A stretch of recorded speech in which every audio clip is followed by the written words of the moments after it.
नमस्कार दोस्तों, TET classes with Sneha में आपका बहुत बहुत स्वागत है। दोस्तों आज की इस क्लास में central teacher eligibility test CTET 2022 का सोशल साइंस का पूछा गया क्वेश्चन पेपर लेकर आया हूं। और यह क्वेश्चन पेपर 29 जनवरी 2023 का पूछा गया क्वेश्चन पेपर है। और इसके पहले 2011 से लगा करके 22 तक के सभी क्वेश्चन पेपर आपको सॉल्व करा दिए गए हैं। यदि आपने अभी तक नहीं देखा है तो आपको इसी वीडियो के डिस्क्रिप्शन में प्लेलिस्ट मिल जाएगी, वहाँ पर जाके आप लोग सॉल्व कर सकते हैं। और ये 29 जनवरी 2023 का ऑनलाइन परीक्षा का पूछा गया क्वेश्चन पेपर लेकर आया हूँ। दोस्तों यदि आप हमारे चैनल पर नए हैं तो चैनल को सब्सक्राइब कीजिए, लाइक कीजिए, शेयर कीजिए। आइए शुरू करते हैं दोस्तों। इस क्वेश्चन पेपर के सीडीपी के क्वेश्चंस को सॉल्व करेंगे दोस्तों। यहाँ पर सीडीपी के 30 क्वेश्चंस को सॉल्व करने वाले हैं। आइए शुरू करते हैं दोस्तों।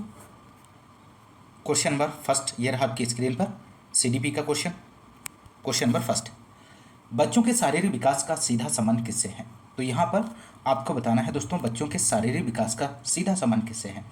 ग्रोथ रेट से है, सेंसरी फंक्शनिंग से है, fine and gross motor skill से है, इंटरपर्सनल रिलेशनशिप से है। तो आप लोग क्वेश्चन नंबर फर्स्ट का आंसर दीजिए दोस्तों। तो यहाँ पर क्वेश्चन नंबर फर्स्ट का आंसर हो जाएगा ऑप्शन सी, पहला दूसरा तीसरा। पहला दूसरा तीसरा ये सभी जो ऑप्शंस हैं इस क्वेश्चन का राइट जवाब बनेगा। बच्चों के शारीरिक विकास का सीधा संबंध है वृद्धि दर से, संवेदी प्रकार्य से और सूक्ष्म और सकल मोटर कौशल से। तो यहाँ पर ऑप्शन सी जो है इस क्वेश्चन का राइट आंसर हो जाएगा दोस्तों। शारीरिक विकास का तात्पर्य बालक की शारीरिक संरचना उसमें होने वाला परिवर्तन है। शारीरिक विकास के अंतर्गत बालक के शरीर का भार, उसकी लंबाई, उसकी हड्डियों का विकास में मजबूती आदि चीज़ों का विकास सम्मिलित होता है दोस्तों। बच्चों के शारीरिक विकास का सीधा संबंध उनके वृद्धि दर पर, संवेदी प्रकार और सूक्ष्म और सकल मोटर कौशल से है दोस्तों। तो प्रारंभिक बचपन के दौरान होने वाले शारीरिक परिवर्तनों में वृद्धि दर, सूक्ष्म मोटर समन्वय, सकल मोटर समन्वय में वृद्धि और संतुलन में वृद्धि शामिल होती है। जीवन के पहलुओं जैसे कि खेल खेलने, ड्राइंग करने और लिखने के सूक्ष्म मोटर समन्वय विकसित करना महत्वपूर्ण है। तो ऑप्शन सी यहाँ पर राइट आंसर हो जाएगा। Question number next second question की बात करेंगे। यहाँ पर कथन ए दिया गया है, एक बच्चा कुछ तांत्रिक गतिक परिपक्वता प्राप्त करने से पहले पेंसिल पकड़ना और लिखना नहीं सीखता है। तर्क आर दिया गया है, सीखना विकास पर निर्भर है। चूज द करेक्ट ऑप्शन, सही विकल्प चुने यहाँ पर। तो यहाँ पर ऑप्शंस दिए गए हैं, आप सही विकल्प का चयन कर सकते हैं। तो राइट आंसर हो जाएगा ऑप्शन ए और आर दोनों सही हैं और आर सही व्याख्या करता है ए की। बाल विकास दो दिशाओं में होता है दोस्तों, एक सिर से पैर की दिशा से और दूसरा निकट से दूर शरीर के केंद्र से परिधि तक होता है। और विकास के अनुक्रमिक स्वरूप को दो दिशाओं में देखा जा सकता है, पहला शीर्षगामी अनुक्रम और दूसरा अधोगामी अनुक्रम। अब अधोगामी अनुक्रम का अर्थ की बात करें तो विकास शरीर के मध्य भाग से परिधि की ओर बढ़ता है और इस क्रम में पहले व्यक्ति की रीढ़ की हड्डी का विकास होता है और उसके बाद बाहरी विकास होता है। और सीखना विकास पर ही निर्भर होता है। उदाहरण के लिए बात करूं तो बच्चा अपने हाथों से पहले अपनी बाहों का उपयोग कर सकता है और अपनी उंगलियों की गति को नियंत्रित करने से पहले अपने हाथों का उपयोग कर सकता है। पेंसिल पकड़ने और लिखने से पहले बच्चे गेंद फेंकना सीखते हैं। तो ऑप्शन ए और आर दोनों सही हैं और आर सही व्याख्या करता है ए की। तो ऑप्शन ए यहाँ पर राइट आंसर हो जाएगा। क्वेश्चन नंबर थर्ड की यहाँ पर बात करेंगे दोस्तों। शिक्षकों को स्वीकार करना चाहिए कि सामाजिकरण की प्राथमिक संस्था जिसकी माध्यमिक बचपन में ही भूमिका है। तो यहाँ पर आपको आंसर देना है, फैमिली है, मीडिया है, स्कूल है, नेबरहुड है। तो आप लोग क्वेश्चन नंबर थर्ड का आंसर दीजिए।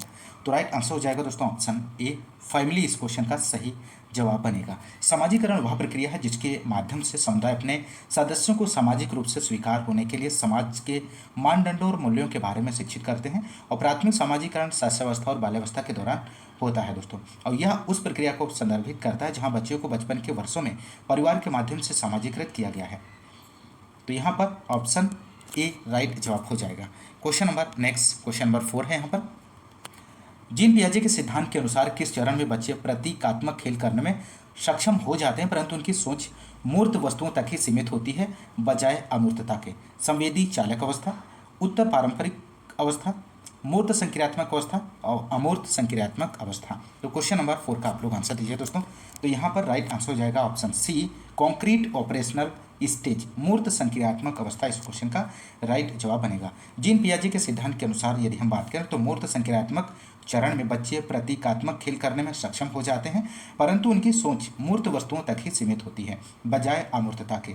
मूर्त संक्रियात्मक अवस्था पियाजे के संज्ञानात्मक विकास के सिद्धांत की तीसरी अवस्था है दोस्तों, और इस चरण में बच्चे संख्या बोध, क्षेत्र मात्रा और अभिविन्यास के संरक्षण की क्षमता हासिल करते हैं।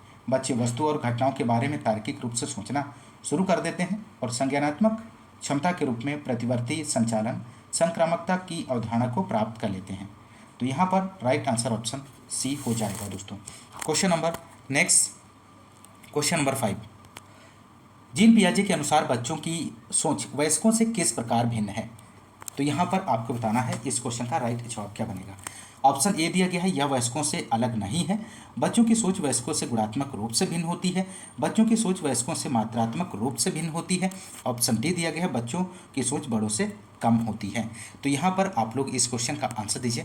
तो राइट आंसर हो जाएगा ऑप्शन बी, बच्चों की सोच वयस्कों से गुणात्मक रूप से भिन्न होती है। ऑप्शन बी राइट आंसर हो जाएगा दोस्तों। क्वेश्चन नंबर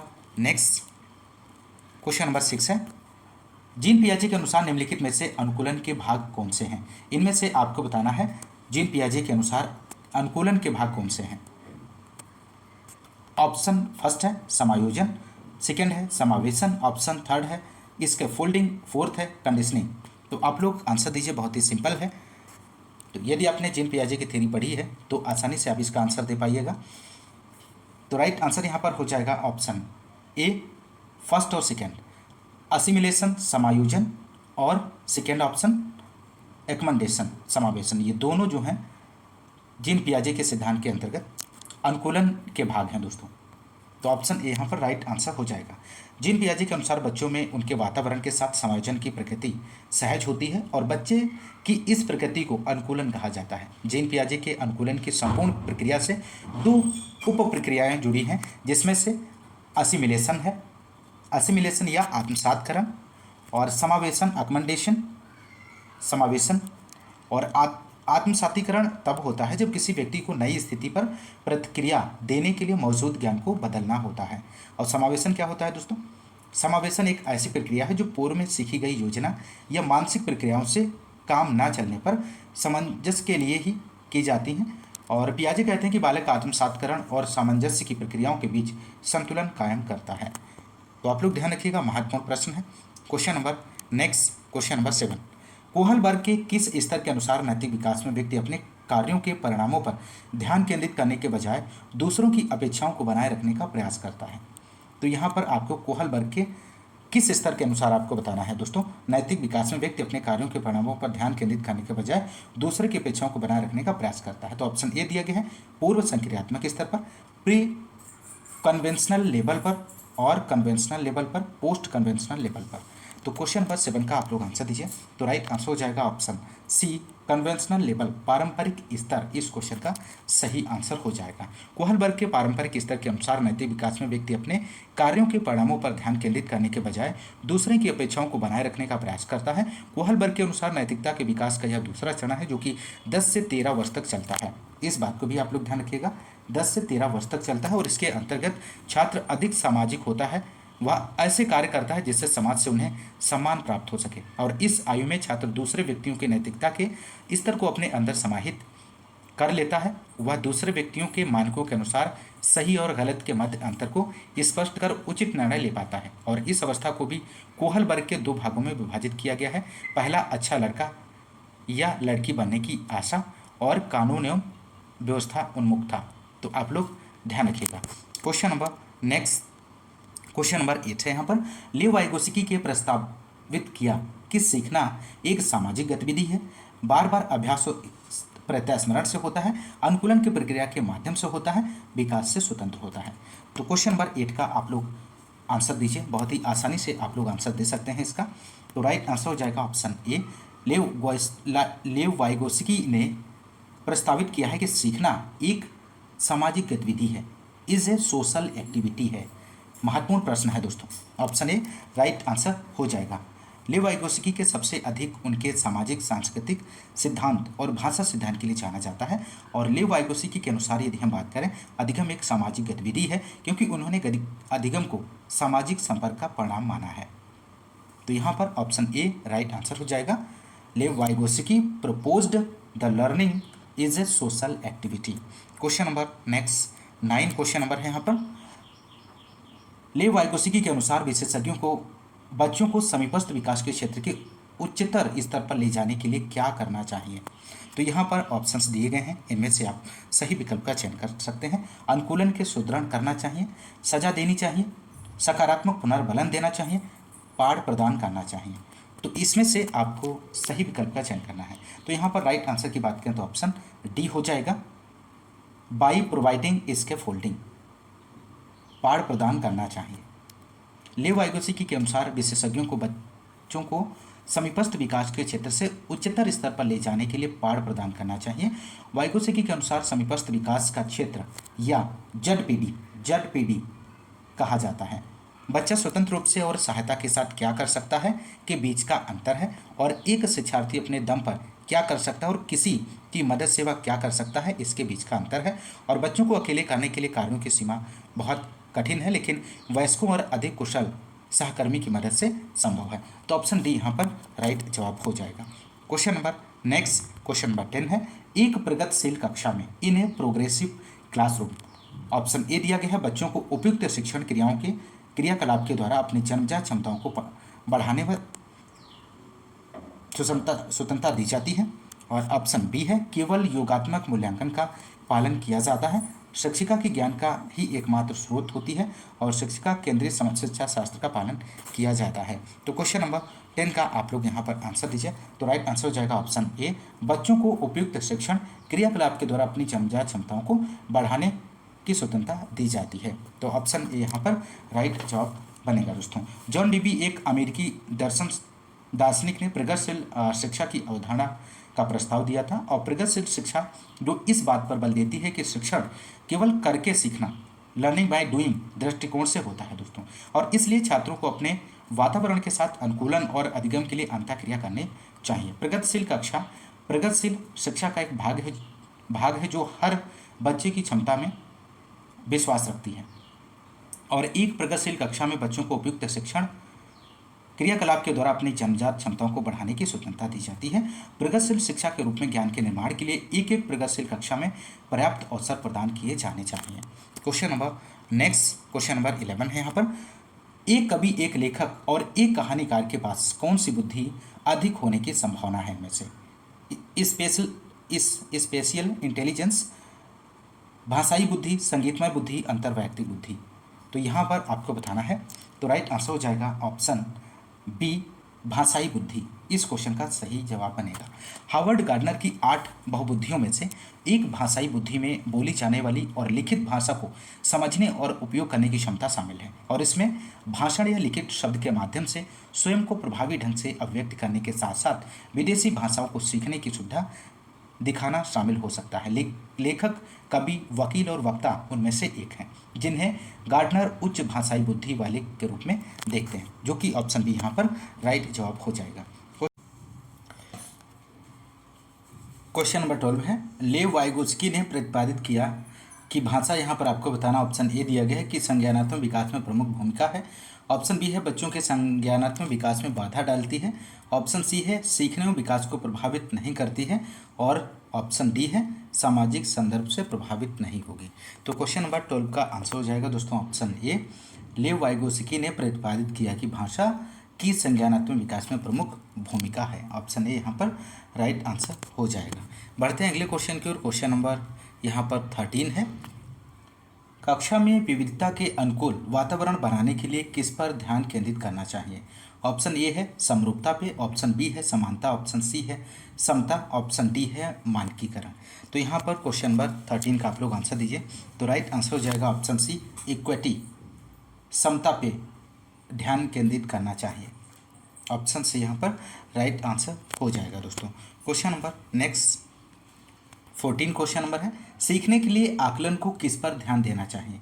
परीक्षा के लिए सीखना, वैचारिक समझ, यांत्रिक अभ्यास, स्मरण और पुनरुत्पादन। किस पे ध्यान देना चाहिए? तो यहाँ पर 14 का आप लोग आंसर दीजिए दोस्तों। तो राइट आंसर हो जाएगा ऑप्शन बी, वैचारिक समझ पर ध्यान देना चाहिए। ऑप्शन बी यहाँ पर राइट आंसर हो जाएगा दोस्तों। Question number next 15 question number है, कक्षा में खुले प्रश्नों का उपयोग और बच्चों को कई दृष्टिकोणों के बारे में सोचने के लिए प्रोत्साहित करना किसको बढ़ावा देता है? तो 15 का क्वेश्चन का आंसर आप लोग दीजिए। तो यहाँ पर राइट आंसर हो जाएगा ऑप्शन ए, आप समस्या समाधान कौशल और अपसारी सोच को बढ़ावा देता है। क्वेश्चन नंबर नेक्स्ट है यहाँ पे दोस्तों 16 क्वेश्चन नंबर, समावेशन के सिद्धांत पर क्या प्रस्तावित करते हैं? विशेष बच्चों के लिए विशेष विद्यालय, बच्चों के प्रति दया और सहानुभूति का रवैया। ऑप्शन सी है सभी बच्चों के लिए समरूपी और मानक पाठ्यक्रम। और ऑप्शन डी है प्रत्येक बच्चे की पृष्ठभूमि या क्षमताओं में विभिन्नता होते हुए भी उसके समग्र विकास के लिए एक लोकाचार निर्माण। तो यहाँ पर 16 का आपको आंसर देना है। तो राइट आंसर की बात करें तो ऑप्शन डी जो है इस क्वेश्चन का सही आंसर हो जाएगा। प्रत्येक बच्चे की पृष्ठभूमि या क्षमताओं में विभिन्नता होते हुए भी उसके समग्र विकास के लिए एक लोकाचार का निर्माण करना। क्वेश्चन नंबर नेक्स्ट 17 है क्वेश्चन नंबर, श्रवण अक्षमता से जूझते विद्यार्थियों की मदद के लिए निम्न में से कौन सी समायोजन तकनीकी मददगार है? इनमें से आपको बताना है। तो राइट आंसर यहाँ पर हो जाएगा ऑप्शन सी, सांकेतिक भाषा इस क्वेश्चन का राइट जवाब बनेगा। क्वेश्चन नंबर नेक्स्ट 18 है, बच्चों की विविध जरूरतों को पूरा करने के लिए प्रतिपादित अधिगम हेतु सार्वभौमिक डिजाइन निम्नलिखित के किसके कई तरीके प्रस्तावित नहीं करते हैं? तो नहीं पूछा गया है प्रश्न में। तो यहाँ पर 18 का आंसर हो जाएगा ऑप्शन सी, नामीकरण लेबलिंग यहाँ पर ऑप्शन सी जो है इस क्वेश्चन का राइट जवाब बनेगा। क्वेश्चन नंबर नेक्स्ट 19 है, निम्नलिखित में से कौन सी अधिगम अशक्तता वाले छात्र की विशिष्ट विशेषताएं हैं? तो ऑप्शंस दिए गए हैं यहाँ पर, आप लोग सही विकल्प का चयन कर सकते हैं। तो यहाँ पर राइट आंसर हो जाएगा ऑप्शन ए, पहला दूसरा और तीसरा ऑप्शन इस क्वेश्चन का सही जवाब बनेगा। पढ़ने में शब्दों या पंक्तियों को छोड़ देना, वर्तनी में गलती करना और ठीक से नहीं पढ़ना। ऑप्शन ए यहाँ पर राइट जवाब हो जाएगा। Question number next 20 question number है यहाँ पर, कथन ए दिया गया, प्रतिभाशाली बच्चों को उनकी क्षमता को प्राप्त करने में मदद करने वाले कार्य देकर कक्षा में प्रतिभाशाली बच्चों के सीखने की जरूरतों पर ध्यान देना महत्वपूर्ण है। और तर्क आर है, प्रतिभाशाली बच्चों के सीखने की विशिष्ट आवश्यकताएं होती हैं और इन्हें अक्सर कक्षा में नज़रअंदाज कर दिया जाता है। तो सही विकल्प चुने यहाँ पर। तो ऑप्शंस दिए गए हैं, आपको सही विकल्प का चयन करना है। तो यहाँ पे राइट आंसर हो जाएगा ऑप्शन ए और आर दोनों सही हैं और ए की आर सही व्याख्या करता है।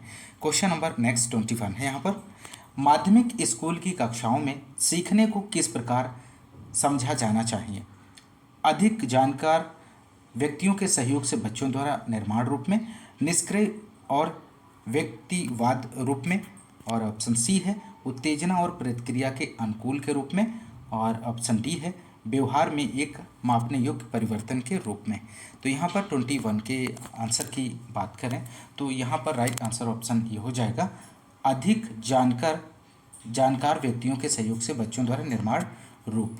क्वेश्चन नंबर नेक्स्ट 22 है, समस्या समाधान की प्रक्रिया किससे बाधित होती है? तो यहाँ पर 22 का आंसर आपको देना है, problem solving is hindered by. तो यहाँ पर 22 का आंसर हो जाएगा ऑप्शन बी, रिस्पॉन्स सेट अनुक्रिया समुच्चय इस क्वेश्चन का सही जवाब हो जाएगा दोस्तों।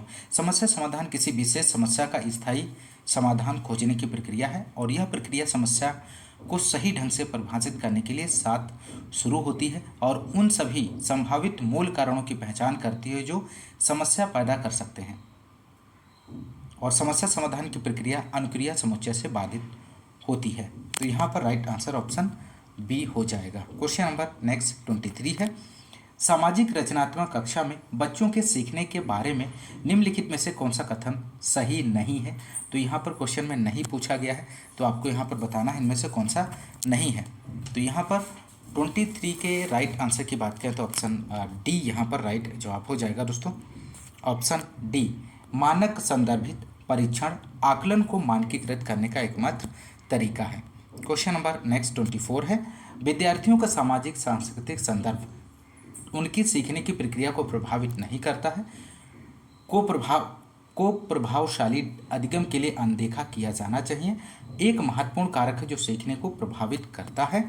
और ऑप्शन डी है, एक ही जाति के बच्चों को एक समूह में वर्गीकृत करने के उत्कृष्ट अवसर प्रदान करता है।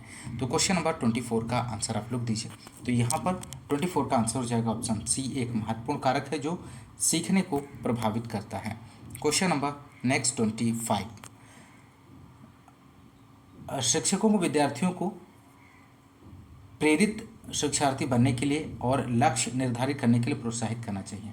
आंतरिक रूप से महारत उन्मुख और आंतरिक रूप से प्रदर्शन उन्मुख, और ऑप्शन सी है बाह्य रूप से महारत उन्मुख और बाह्य रूप से प्रदर्शन उन्मुख।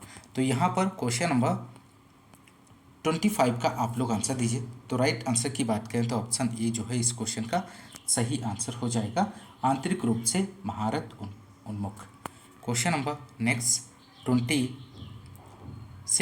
क्वेश्चन नंबर 26 है, मध्य विद्यालयी कक्षाओं में केवल शिक्षकों को प्रश्न पूछने चाहिए, विद्यार्थियों को नहीं। रीजन दिया गया है, निष्क्रिय रूप से श्रवण अर्थपूर्ण ढंग से सीखने का सबसे अच्छा तरीका है।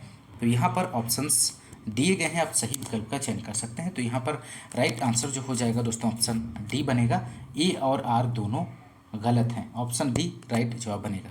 क्वेश्चन नंबर नेक्स्ट 27, यहाँ पर आपको फिल करना है, यहाँ पर भी आपको फिल करना है, एक कक्षा में विद्यार्थियों की सक्रिय भागीदारी को बढ़ावा देता है। तो ऑप्शन ए दिया गया, ड्रिल और बार बार अभ्यास, प्रतिस्पर्धा और मैत्रीपूर्ण प्रतिद्वंदता, और ऑप्शन सी है निष्क्रिय रूप से श्रवण और नकल, ऑप्शन डी है अन्वेषण और पूछताछ। तो 27 का आप लोग आंसर दीजिए। तो यहाँ पर 27 का आंसर हो जाएगा ऑप्शन डी हो जाएगा, इंक्वायरी एंड क्वेश्चनिंग, अन्वेषण और पूछताछ। क्वेश्चन नंबर नेक्स्ट 28 है, यहाँ पर एक शिक्षक अपने छात्रों में आलोचनात्मक सोच को कैसे बढ़ावा दे सकती है। तो यहाँ पर 28 का आप लोग आंसर दीजिए। तो यहाँ पर 28 का आंसर हो जाएगा ऑप्शन ए, कई विचारों और सहज ज्ञान युक्त अनुमानों को प्रोत्साहित करके। क्वेश्चन नंबर नेक्स्ट 29 है, यहाँ पर माध्यमिक विद्यालय के शिक्षक को विभिन्न घटनाओं के छात्रों द्वारा रखे गए वैकल्पिक सिद्धांतों के संदर्भ में क्या करना चाहिए। तो 29 का आप लोग आंसर दीजिए। तो यहाँ पर 29 के आंसर की बात करें तो ऑप्शन डी इस क्वेश्चन का सही जवाब हो जाएगा, इनका विश्लेषण करके शिक्षण अधिगम में इन्हें संबोधित करना चाहिए। एक अनुभवहीन सिद्धांत या वैकल्पिक सिद्धांत, जिसे व्यवहारिक बुद्धि सिद्धांत या लोक सिद्धांत के रूप में भी जाना जाता है, एक विशिष्ट सामग्री क्षेत्र जैसे भौतिकी या मनोविज्ञान के बारे में ज्ञान और विश्वासों का एक सुसंगत संग्रह है, जो कि ओटोलॉजिकल कमिटमेंट, डोमेन विशिष्ट कारण संबंधी सिद्धांतों पर ध्यान देने और अपर्याप्त संस्थाओं के अपील करने की जरूरत पर जोर देता है। और माध्यमिक विद्यालय के शिक्षक को विभिन्न घटनाओं के छात्रों द्वारा रखे गए वैकल्पिक सिद्धांत के संदर्भ में इनका विश्लेषण करके शिक्षण अधिगम में इन्हें संबोधित करना चाहिए। क्वेश्चन नंबर नेक्स्ट यहाँ पर 30 है, अंतिम क्वेश्चन है सीडीपी का। कथन ए दिया गया, छात्रों को अपने स्वयं के अधिगम को नियमित करने के लिए कक्षा में उचित स्वायत्तता दी जानी चाहिए। तर्क आर है, अधिगम प्रभावी होता है जब शिक्षार्थी स्वामित्व करते हैं। तो यहाँ पर सही विकल्प चुनें। तो यहाँ पर आप सही विकल्प का चयन कर सकते हैं। तो राइट आंसर हो जाएगा ऑप्शन ए और आर दोनों सही हैं और ए की आर सही व्याख्या करता है। कक्षा में एक प्रभावी शिक्षण अधिगम तब होगा जब एक शिक्षक उस ज्ञान को जोड़ने में मदद या सुविधा प्रदान करेगा जो एक छात्र के पास सिखाई जाने वाली नई अवधारणा के साथ है। इसके पीछे का उद्देश्य सहसंबंध और ज्ञान के स्थानांतरण को बढ़ावा देना है और छात्रों को अपने स्वयं के अधिगम को स्वनियमित करने के लिए कक्षा में उचित स्वायत्तता दी जानी चाहिए। अधिगम प्रभावी होता है जब शिक्षार्थी स्वामित्व करते हैं। तो इस संदर्भ में ए और आर दोनों सही है, लेकिन ए की आर सही व्याख्या करता है। तो दोस्तों ये रहे सीडीपी के 30 क्वेश्चंस को आपने इस क्लास में सॉल्व किया। इसी तरह से आप सीटेट 2024 जुलाई की प्रिपरेशन यदि आप कर रहे हैं तो आप इस चैनल के माध्यम से जुड़ सकते हैं।